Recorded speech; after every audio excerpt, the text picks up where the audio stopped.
சூப்பராக இருக்குது ஷர்ட்டு. பார்த்தீங்கன்னா அது 3999 எம்ஆர்பி உங்களுக்கு.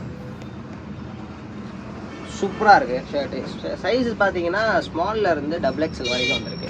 XXL வந்து ப்ராப்பரான சைஸு, பிராண்ட் சைஸு. அப்படியே எக்ஸாக்டாக நீங்கள் XXL போடுறீங்கன்னா பிராண்டில் நீங்கள் XXL நீங்கள் யூஸ் பண்ணிக்கலாம்.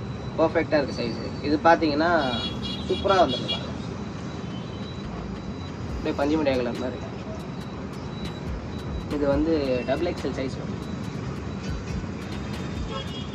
இது பாருங்கள், இது டாப் மேனோட பிராண்ட். இது எல்லாமே நீங்கள் அசோஸு அந்த வெப்சைட்டு இல்லைனா அந்த ஆப்புக்குள்ளே போய் பார்த்தீங்கன்னா இந்த ஸ்க்ரீன்ஷாட் எடுத்துக்குவாங்க. ஸ்க்ரீன்ஷாட் எடுத்திங்கன்னா இது ஆக்சுவல் எம்ஆர்பி உங்களுக்கு தெரியும். இதெல்லாம் 4000 to 6000 உள்ள எம்ஆர்பி உள்ள ஷர்ட்ஸ் இருக்கும். அது இல்லாமல் நீங்கள் இது வந்து ஆர்டர் பண்ணிங்கன்னா கஸ்டம் சார்ஜ் அது இதுக்கு வந்து 8000 9000 வந்துடும். இது எல்லாமே நம்மக்கிட்ட வெறும் 600லேருந்து 750 வரைக்குமே கொடுத்துட்ருக்கோம்.